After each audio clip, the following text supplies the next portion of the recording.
Hello, hello, beloved stars. Hello, hello. I am Courtney, host of Stars of the Morning Light. And it is Wednesday night, February 18th. So happy Chinese New Year. This is of 2026. And yes, I hope everybody can feel like the energy did shift. Welcome on in, everybody. And I see that Lori came here. I am live streaming, and I will do my best to say hello to those who come in. This is Edgar Cayce Life Skill Studies. And tonight, beloveds, we are actually going to be in his companion book as I hold it up. His companion book. Because when we were in Earth Changes in the last episode, and the playlist is in the description, I suggest that you utilize the playlist. A lot of different things were coming up about like the law of one love, what was happening with humans, especially after their destruction of Atlantis. So in this, with the companion book, I'm gonna back it up a little bit before the destruction and like what was going on with the destruction. And this might be kind of a two-parter about the law of one. So good to see you, Seeker. Good to see you.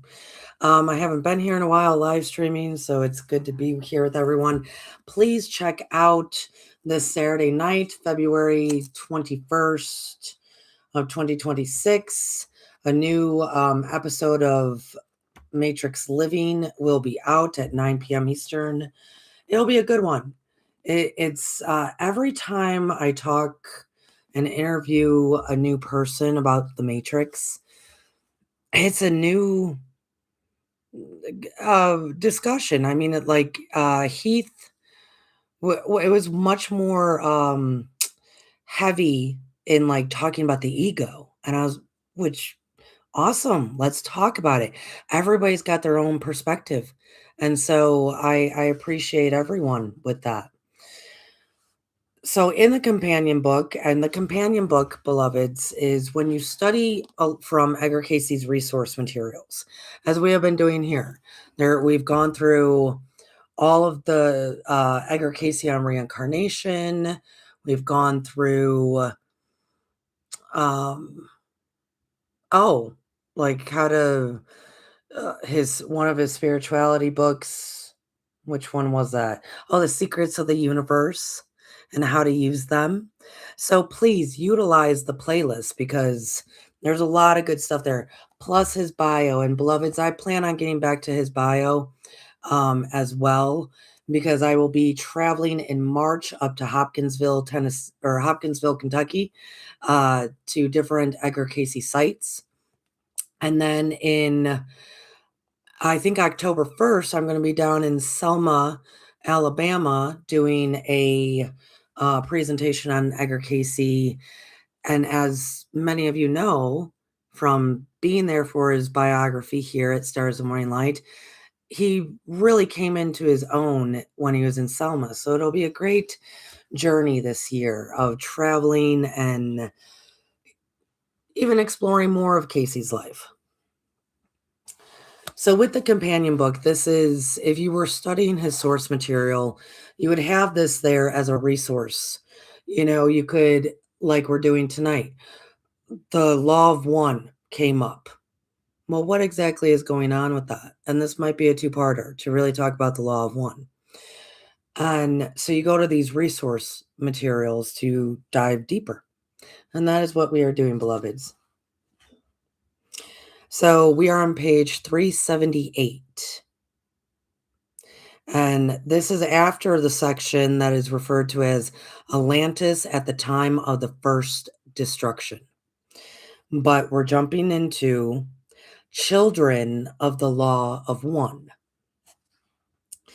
So let us read. And thank you for being here. Namaste, everybody. I hope everyone is well. The year of the fire horse has definitely started. For in giving, and if you're new here, before I begin, all of these are based off of readings that he was doing for people. So in this that we're going to be reading, It's as if they're doing a reading for a human, a person, and they are going to use the name entity, right? Because the Akashic refers to humans as entities, as we're some sort of entity, right? Mixed in with all the other entities. So they're doing a reading for a human, but they tend to give a lot of backstory or back detail before they even get to talking about the actual human. And that's what they're doing here. So, page 378, Children of the Law of One. For in giving the experience of an entity's journey in a period as remote as the early destructive influences in that land called Atlantis, or Poseidon, Poseida, Poseida. Okay, so everybody, there's that big debate if Atlantis was created by Poseidon or, who created Atlantis. But in reality, there's two different separate lands. There's Atlantis, and then there's the land of Poseidon that they refer to it as Poseidia. That's how you would actually pronounce it, Poseidia. So, two different separate lands. And what you're going to find tonight is through the destruction, through other things, there were actually then 5 lands. So when we think of like what Plato wrote about Atlantis, and it's like you have the main land and then all and these other lands branching off of it. That's kind of after a lot had already happened.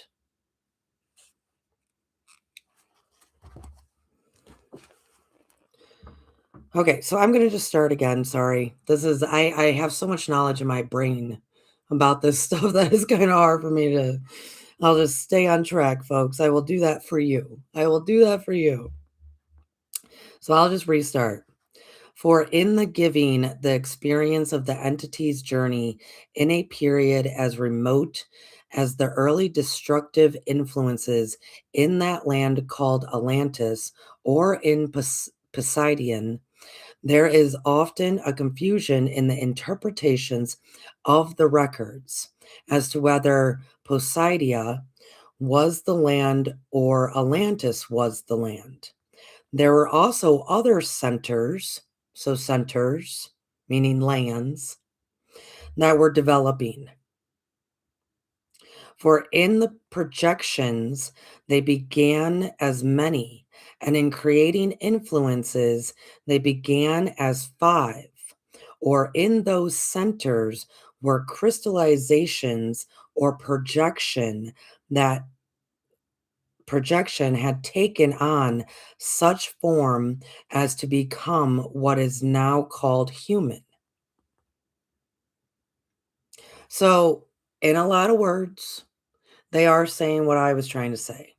A lot of people confuse is Atlantis and Poseidon land, is that the same thing?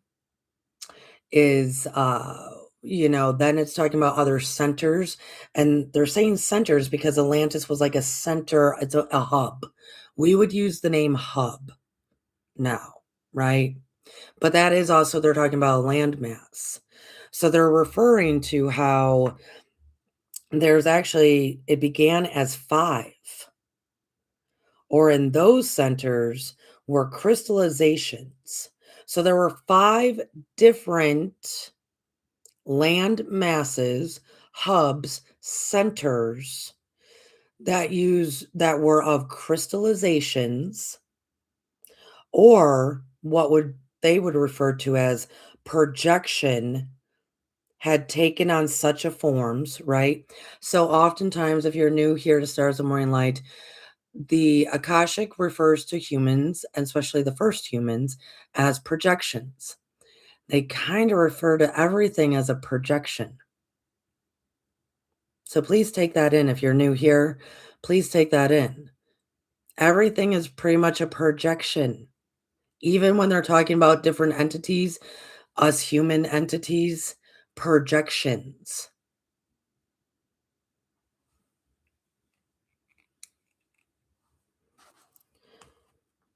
Hardly could be it hardly could it be said that they were in the exact form as in the present. They're talking about man now, human.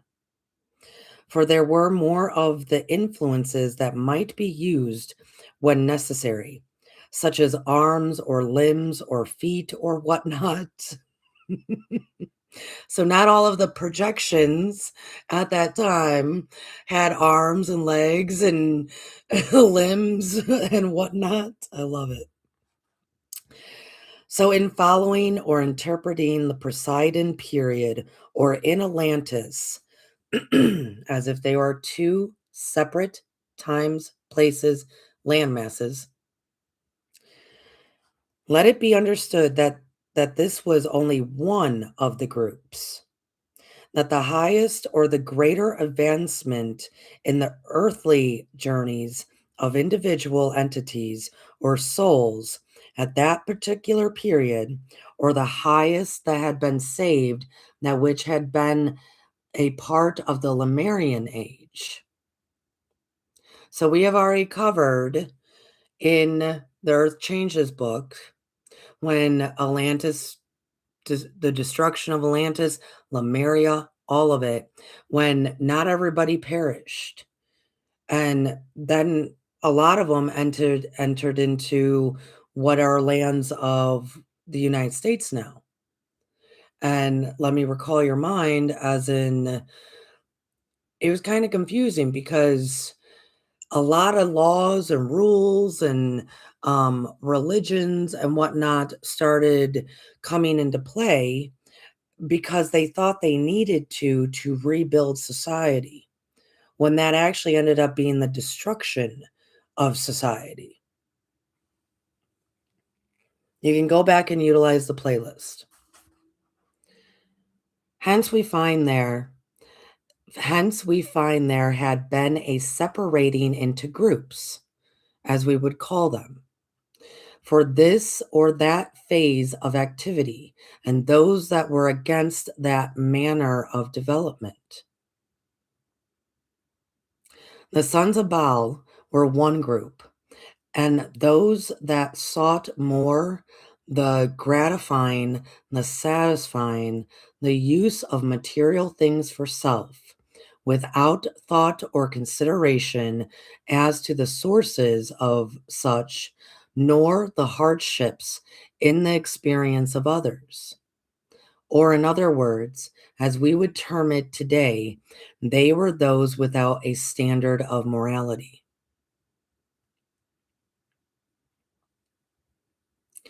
The other group, those who followed the law of one, had a standard.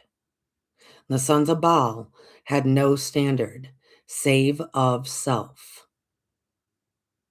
Those entities that were then the producers, as we would term today, or the laborers, the farmers, the artisans, or those who were in the positions of what we would call in the present just machines, were those that were projections of the individual activity of the group. So, different groups of people. Some groups were still associated with the law of one, but then you have these other groups, and then you have all these different positions. And so, when they're referring to, um, or those who were in the positions of what we would call in the present just machines, were those that were projections of the individual activity of the group. So in today's world, we unfortunately refer to them as NPCs.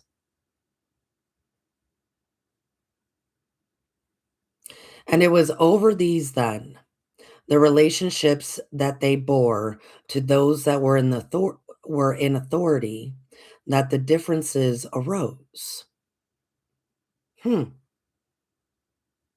isn't that wild? I'm going to read that again. Let's pause and take that in, folks. I'm going to read that again. So you have these different groups. You have one group that tries to follow the law of one. which eventually gets corrupted. And we've covered that, but now we're kind of backtracking as to how does this even happen? You have all these other groups. You have the groups that are just pure for selfish reasons, self-gratifying, save of self, which is an awesome term, right? Save hyphen of self. Yeah, I can think of plenty, that are pretty much in that category. And they are still stating that back then. So this is before the destruction and after the destruction. And I want to point out they say the first destruction of Atlantis. So I'm kind of interpreting this as, well, geez, if nothing changes, nothing changes. So let's read that sentence again. And it was over these then. So these groups and over these projections, who's over the projections, right? And it was over these then, and the relationships that they bore to those that were in authority, that the differences arose.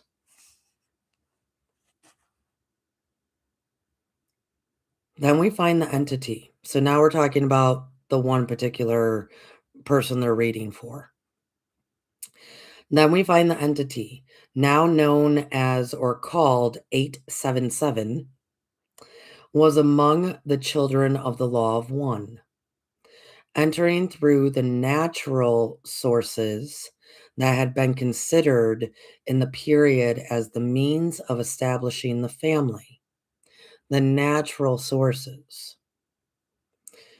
However, they were rather as a group than an individual family. So the people of the law of one, they produce children, natural sources that had been considered in the period as the means of establishing a family. However, they were rather as a group than an individual family. For those who were in the ruling forces were able by choice to create or bring about or make a channel for the entrance or the projection of an entity or soul as the period of necessity arose. Hmm. So all the stuff in the Sumerian texts, the stuff in other texts of humans were engineered. So you got these groups. And this one, so the law of one group, think of it as a big tribe. And there's branches of these tribes living in different parts of the lands, the five different centers, and they were still alive and present after the destruction as well, who lived more like a tribe, like a community, and they produced entities, humans, on the natural way. When they're saying that there are people in ruling forces, entities in ruling forces that were able to, by choice, to create or bring about or make the channel for the entrance or the projection of an entity or soul as they see fit. When the necessity arose, when, wow, we need to create beings to dig for gold. We need to do this. We need workers. We need all the different parts that they said before. The producers, the laborers, the farmers, the artisans, the machines, the NPCs. the projections.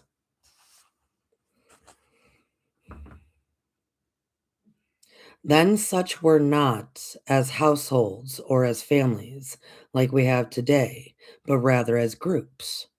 So they all lived as groups as well. But some cared to, tendered, and created via natural sources.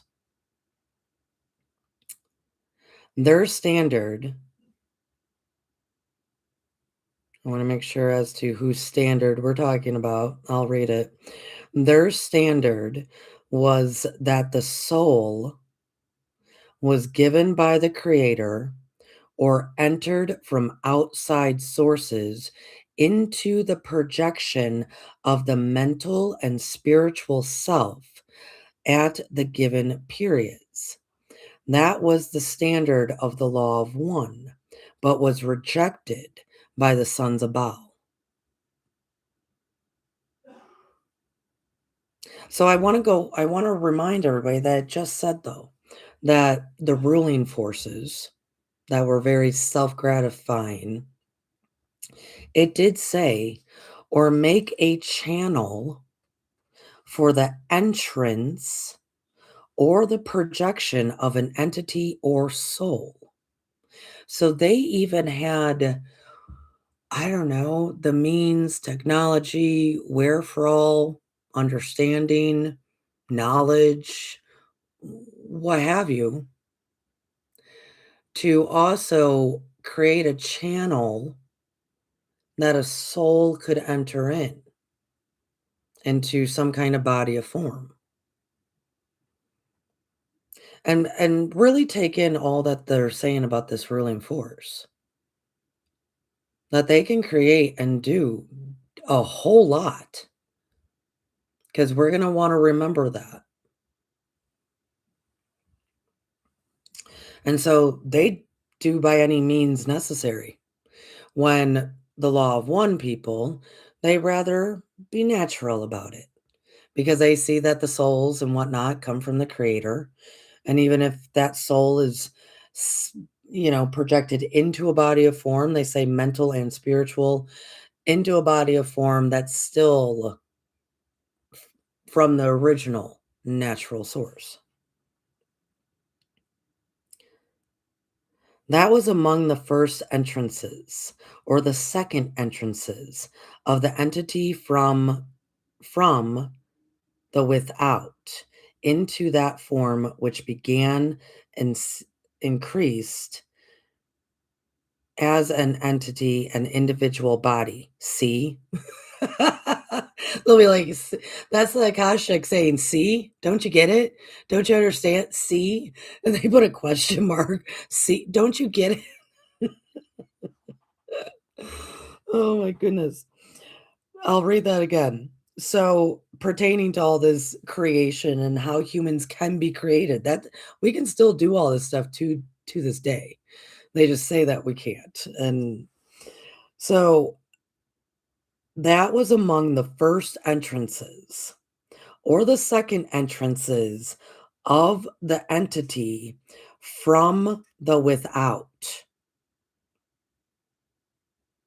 into that form which became encased as an entity, an individual body. See? Meaning, when they started doing this, the ruling forces, when they started creating humans or making that channel that can bring in souls, making all these different types of humans, right? Because they said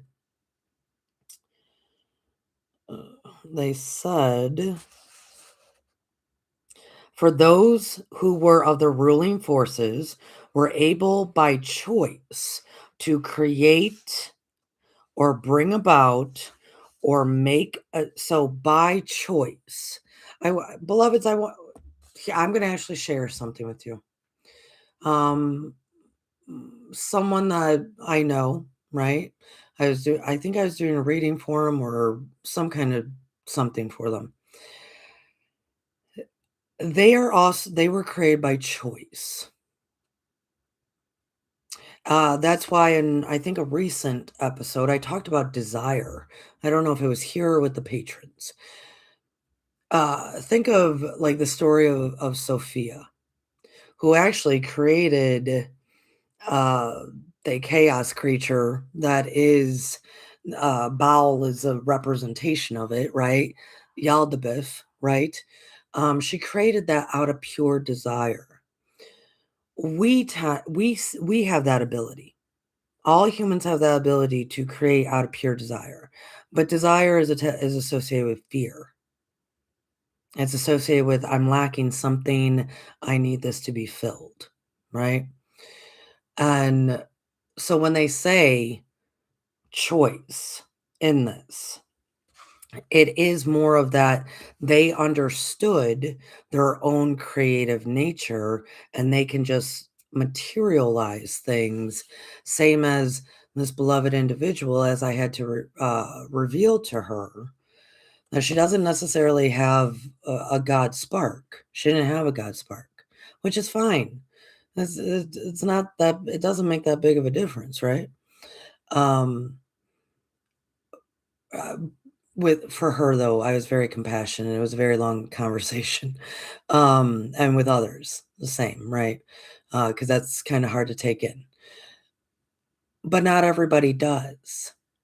So, like the law of one people, you could consider that tribe, those groups, those communities, that they would be the ones to more represent those who they know they're from the creator. They know their spark, they use their spark, they try to teach others about the spark, that kind of thing. Opposed to, like, what they were referring to as, there's this ruling force that then creates a bunch of humans, and there's many different ways to be able to create. And one of those ways is just simply choice. But knowing the power of choice, that's the difference in creation. And unfortunately, we live in a world now where everybody doesn't even believe they have choice, that they only have the choice of what is presented before them, when that is inaccurate. When I'm telling you right now, these ruling forces were creating beings, entities, bodies of form from pure choice. So we have different ways they did it.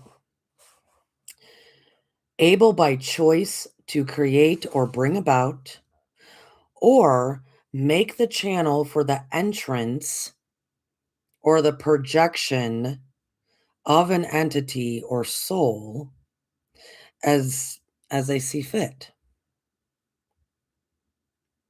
And then if you bring it back to what they were what the Akashic was saying, do you get it? Do you understand? Before we keep going, do you understand? They were saying that was among the first entrances or the second entrances of the entity from the without. There's a comma there. From the without. Without what? In today's world, we would refer to it as the God spark. Without that, into that form which became encased as an entity, an individual body, a body of form from without. This is why, beloveds, we really should, third dimensional living, fifth dimensional living, seventh, loose, very, very loose. But third and fifth dimensional living really does fit into hermetics. It really does. And so I just want to remind you of the as above, so below, so above, as within, so without. It's it's in a lot of ways how this happens. In a lot of ways. But I people here at Stars of the Morning Light, the beloved subscribers here, they sometimes joke and pick on me about I refer to that a lot. But it's because it is in all things here in this three fifth dimensional living experience.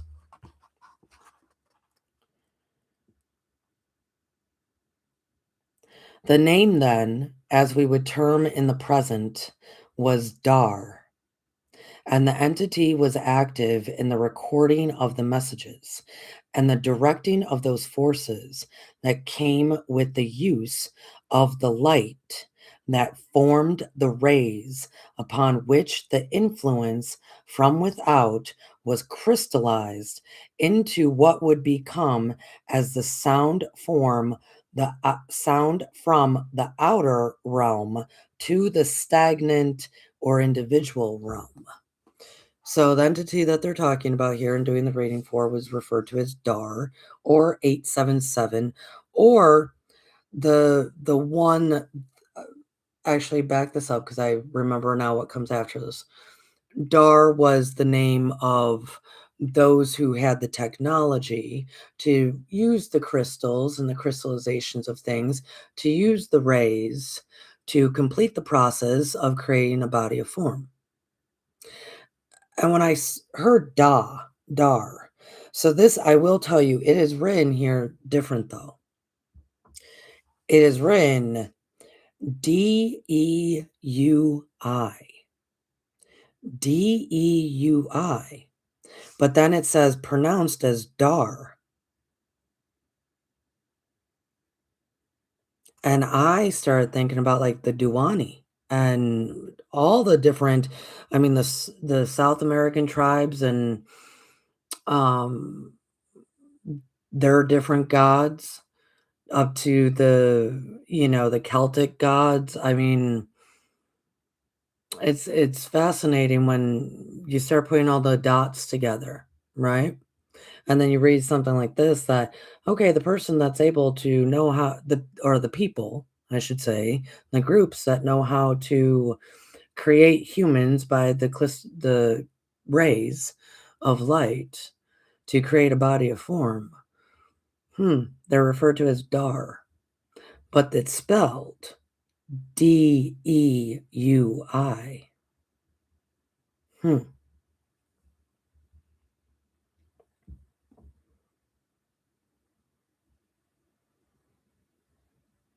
The name then, as we would term in the present, was Dar, and the entity was active in the recording of the messages, the directing of those forces that came with the use of the light that formed the rays upon which the influence from without was crystallized into what would become as a sound form of the outer realm to the static or individual realm. So they knew sound, sound from the outer realm. They knew how to pull in, grab hold of, call to, what have you, sound, sound from the outer realm. And they knew how to use the light that formed the rays upon which the influence from without was crystallized. So I just said without, meaning not of a God spark. The light that formed the rays upon which the influence from without was crystallized into what would become as the sound from the outer realm to the stagnant or individual realm. And I would rather, which is where we live,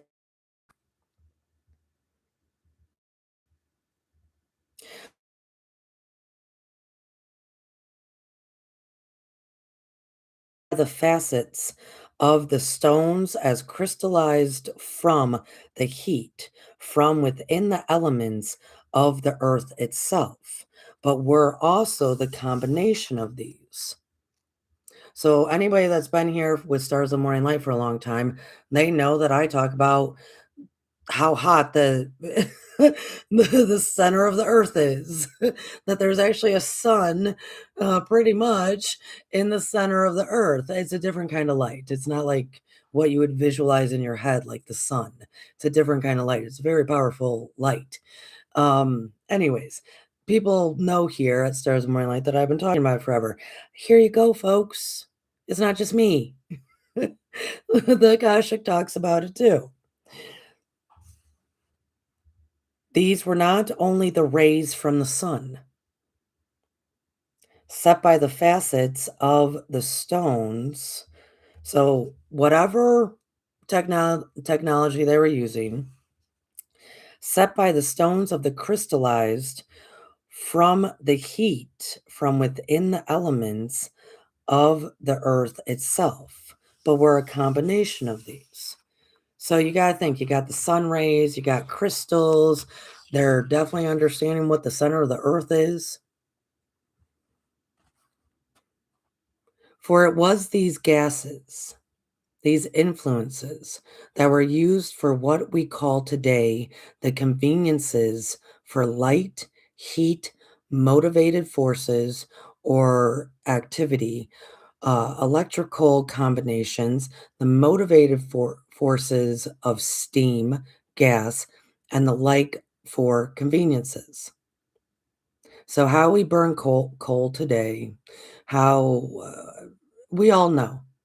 Those here watching, I'm sure you're attuned to the idea that electricity should just be freely given because we need to understand how to use all the energy around, all the rays, all the gases, that the sun and the earth and all that we have should be freely created and received by us. So they understood all this stuff. They used, and we know this. I mean, whenever you study Atlantis, people talk about the crystalline city in a lot of ways, but it wasn't because everything is crystalline. It's not so much that, it's that when you're using that as your source for really everything, for all of creation, even creating new humans, all of your conveniences. I mean, they said the word convenience twice in this reading. It's not as I think people picture it. I mean, think of it, think of our phone poles. Think of our, just our electrical lines. Imagine that in a different way, though, with towering crystals. With different, you're actually seeing the currents. You're experiencing the energy with the elements. It's a little bit different. The use of these influences by the sons of Baal brought then the first of the upheavals, or the turning of the rays influences from the sun, as used by the sons of the law of one, into the facet for the activities of same produced what we would call the volcano, right? Volcano upheaval and the separating of the land into several islands, 5 in number. So the ruling, the group that is all about themselves, that was in Atlantis as well, they were like, yeah, all this power, we want to use it for a lot of reasons. And they caused an issue, which we've also covered a lot of that in the Earth Changes material. Remember when we talked about the committee, and the committee would come together because I mentioned the committee. The committee would come together, and one of their first objectives was those who are talking with the saints, as it is referred to as in here, talking with maybe higher entities, as in messages, how to handle the beast of the land. And remember, they talked about using these big rays, they talked about it. They talked about using, like, death rays. The Akashic literally used the term death rays. So, we know that they had that kind of technology too. And so, some of the groups used it to form humans that were not formed in a natural way, used it to exploit people, used it to create destruction. And by doing all this, so this is tying us back to the beginning of Earth changes, doing this and considering, oh my goodness, the beasts of the land, this, that, all sorts of stuff, they were using these rays in very destructive ways, which caused a volcano to erupt, which then separated the land into several islands.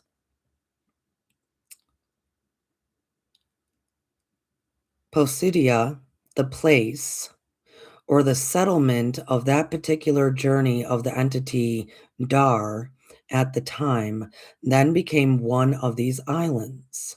This journey was nearer to 50 or 500,000 years before we even have the beginning of the law as the law of one manifested.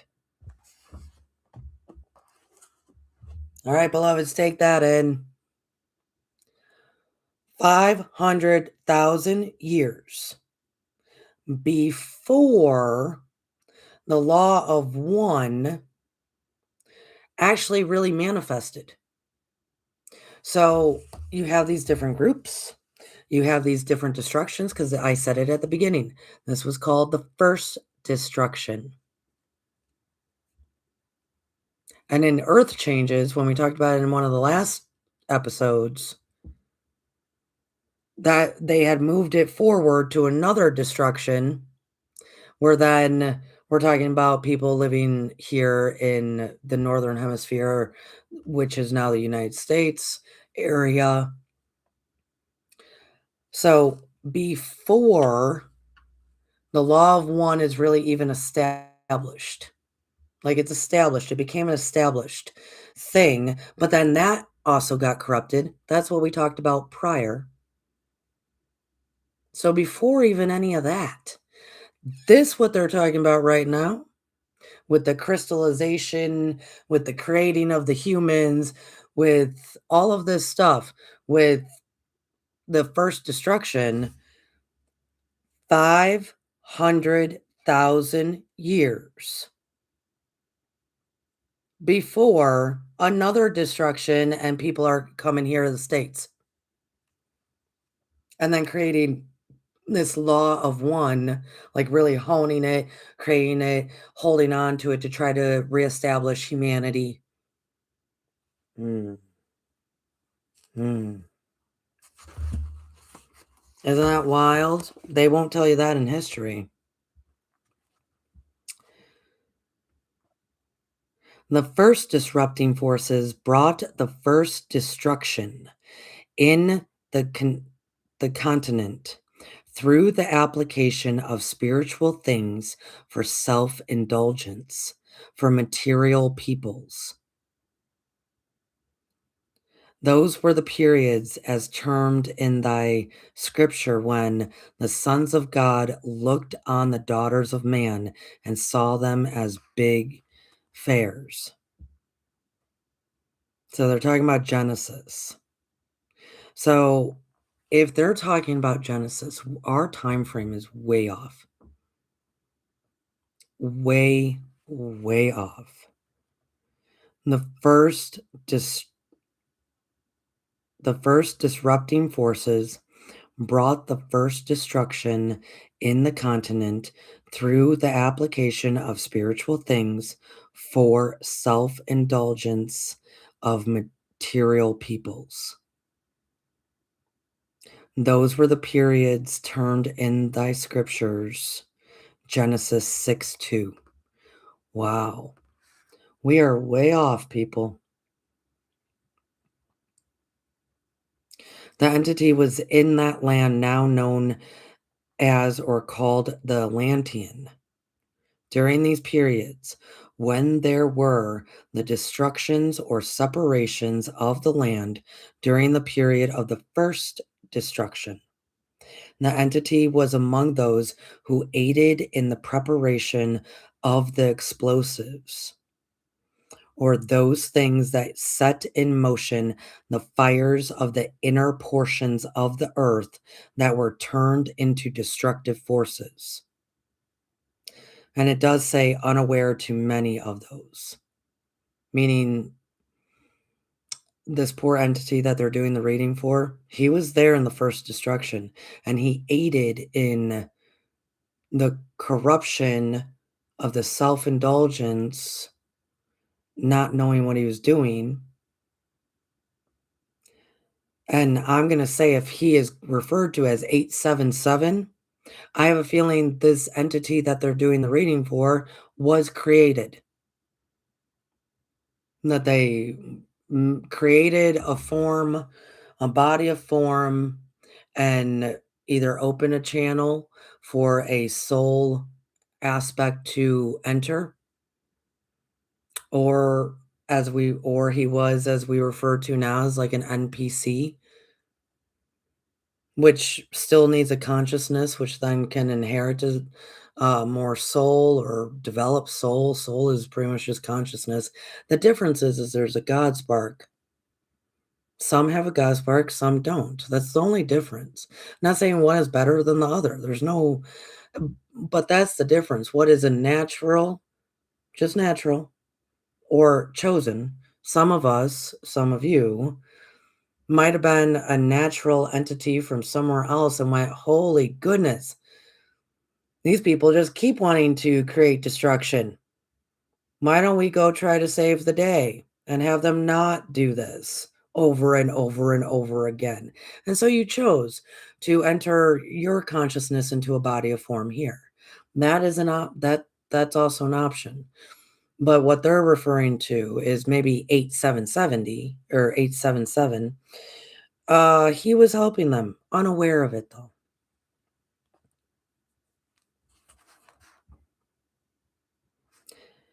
As was experienced by those that followed the law of one and those that followed the law of Baal. The laws of nature are used by the spiritual laws for the completing of what are are as designed forces in the lives and experiences of those that journey through this mundane sphere. They called where we live a mundane sphere. That's hilarious. Um, what they're saying is that there's, regardless of how a human is created or if they have a spark or not a spark, or regardless of that, we're all here in this world of density of 3 and 5, living and doing, and we're all experiencing stuff. And the laws of the nature are used by the spiritual laws for the completing of what are as destined forces in the lives and experiences of those that journey through this mundane sphere. So, even though they're trying to say have compassion for this guy, he didn't know. And I can guarantee all of us, we were all a part of multiple different forms of corruption, destruction, war, harm. We all were. There's if you read in history, um whatever that guy or gal did, so did you. So did you.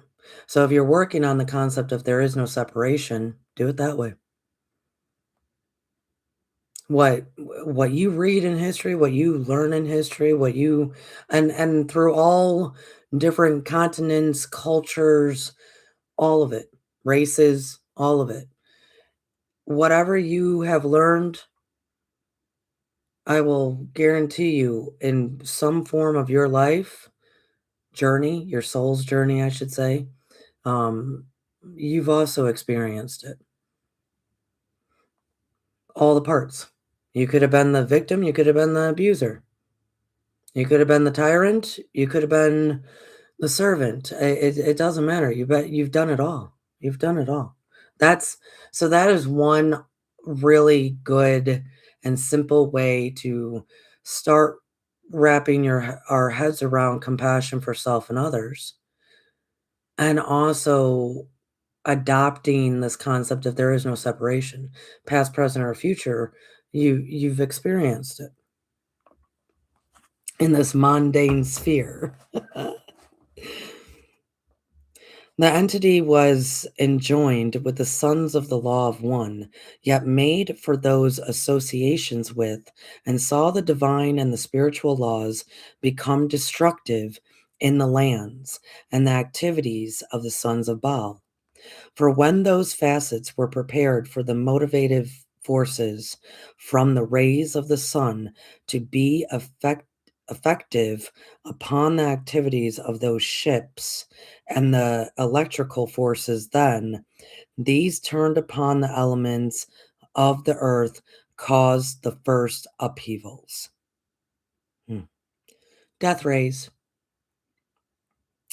The entity was in the Atlantean experience when there was the breaking up of the land itself through the use of spiritual truths for the material gains of physical power. What that means is how I said the living experience in the third and fifth dimension, right? What we're all living, right? The 3D density, the fifth dimensional living experience, it's all happening here. Like I said, seven is, well, it's a flowing, right? It's a flowing from 9 and 12 and 13 all the way through. 7 is able to sustain it in this body of form here on this earth. So if you're living in a third or fifth dimensional experience, which you are, I'm just telling you, you are. When they say through the use of spiritual truths for the material gains of physical power, I'm going to go back to hermetics because the third and fifth dimensional living experience, how you learn this operating system, this matrix, right? This matrix that we're living in, and how to operate it, how to use these sun rays and all this stuff. It really is in a lot of ways hermetic. So I do encourage people to learn hermetics and really wrap their heads around hermetics and practice it and whatnot, because that is the template to understand how to navigate and experience the third and the fifth differently, to expose you to the fact that there is even more enhancement than 3 and 5. But that's what they're referring there to, is they used what is quote unquote spiritual truths, right? Laws that we see fit, the natural laws here, the universal laws here, right? In the third and fifth dimensional living experiences to create this, to create these destructions. Yet the entity was among those that were of the children of the law of one in the name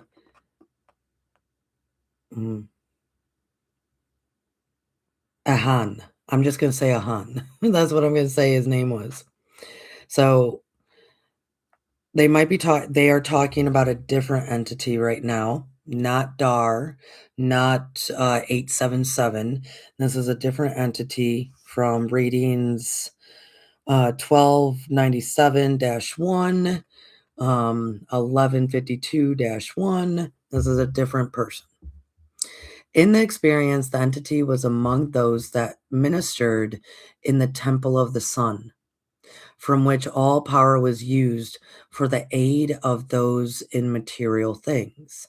Yet the entity was among those that understood how that the spirit of those that were given charge concerning the affairs among men came again and again, and gave the power to those that remained true in and among the sons of man.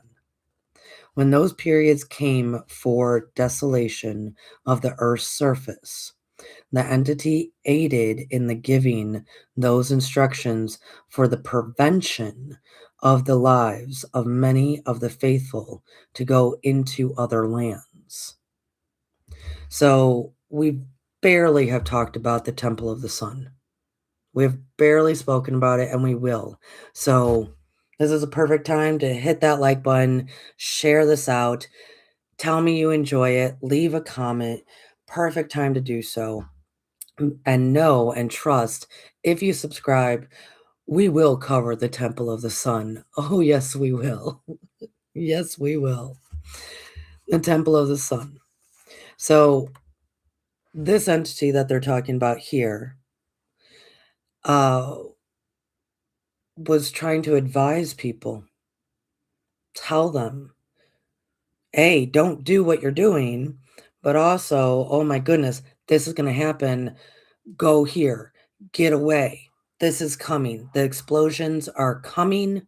The volcanoes are coming. They said the entire desolation of the Earth's surface. When those periods came for desolation of the Earth's surface, the entity aided in the giving those instructions for the prevention of the lives of many of the faithful to go into other lands. Beloved, I have to say, there are those out there trying to do that now. And it's heartening for me personally, and this is just a little personal note, it's hard, I don't wanna say it's hard, but it's like it's on my heart. It's on my heart that I witness that more people are engrossed with the politics, with the this, with the that, with the ruling forces than they are with the understanding that the ruling forces are bringing the desolation of the earth's surface. So it's a very interesting time that we're living in. A beginning and an end. The entity was in the Atlantean land in those periods when there were first begun the withdrawings from the law of one, those establishings of the sons or the sons of Baal in that experience. The entity, through the activities of Baal, became the priestess in the temple that was built. And beloveds, this is a new section of reading. The entity, through the activities of Baal, became the priestess in the temple that was built in opposition to the ones, or the sons of one. And in this, the entity lost. When there were those destructive forces brought through the creating of the high influences of the rational activity from the rays of the sun. So like think of like radioactive activity from the rays of the sun that were turned upon the crystals into the pits that made for the connections with the internal influences of the earth. The entity, through turmoil again, joined with those of the law of one. So good for him. Good for them, whoever that entity was. Good, good, good. They saw the writing on the wall. They went, oh my goodness. Oh my goodness. They're taking their rays from the sun, turning their crystal. Imagine a pyramid. Here, this is how we can do this. Do I got a pyramid? Well, my pyramids are all bagged up. I'm using my pyramids for something soon. Imagine a pyramid, right? Imagine if a pyramid was a crystal. And that point is normally pointing upward, right? Now imagine if you were able to turn that pyramid down and you were able to project the sun rays through that, shoot it straight into the center of the earth for a huge devastation, right? So all of this has been going on. And beloveds, the reason I bring up today's world is because for me, nothing's really changed. Nothing's changed. You still have those that believe in the law of one, the temple of the sun, even though it got corrupted when it was being fully established vastly after 500,000 years later after the first destruction, right? First destruction. Even though that was vastly later, there are still those that are trying to represent, right? And then you still have those that are following the ruling influences no matter what, because, and we'll read at another time, because we have set our lives, we've set our lives to them. We've set our happiness, our materialism, our financial, everything to them. We have set that to them. I don't want to say we give them our power because in our minds we tend to be very angry about it, but yet everything in our life is set to it.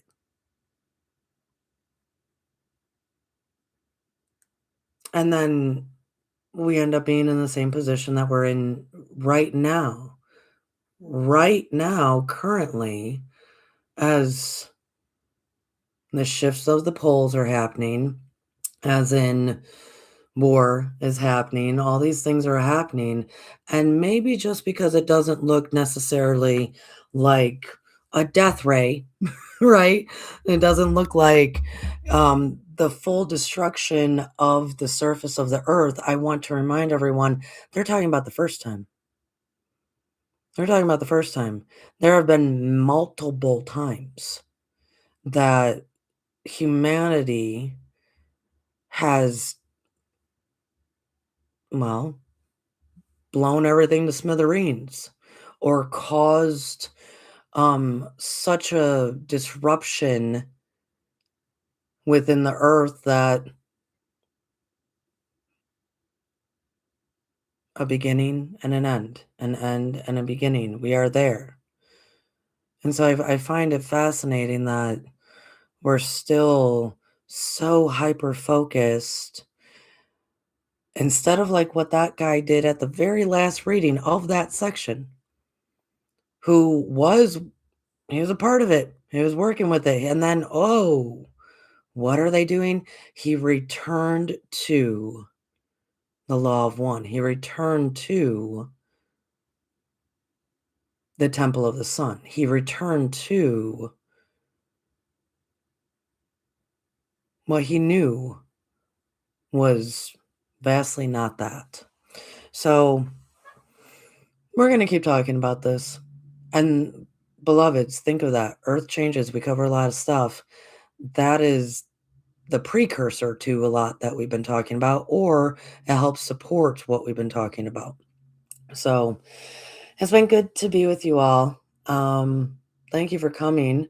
And if you are catching this later, I am Courtney, host Stars of the Morning Light. I enjoy being here live. I enjoy sending out messages, and stick with us. Subscribe now to catch Matrix Living episodes and definitely more Edgar Cayce. So thank you, Lori, and thank you, Shelley, for being here. I adore you guys. Love you all. Bye, folks.